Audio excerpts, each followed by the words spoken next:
So এই guys দেখো আমি এবার আমাদের বাগানে এসেছি।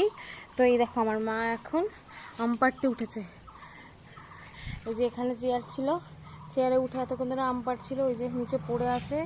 আর এই যে দেখো এখানে অনেকগুলো কালেক্ট করা হয়েছে, মা পাড়ছে আর আমি কালেক্ট করছি। খুব ভীষণ গরম। এই যে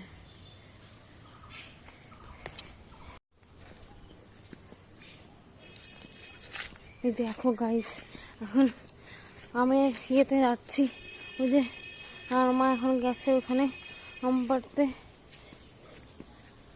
এই যে আছে হয়েছে, তোমরা দেখতে পাচ্ছ কিনা বুঝতে পারছি না, তাও হয়েছে দেখো। ওখানে অনেক বড় বড় আম। এই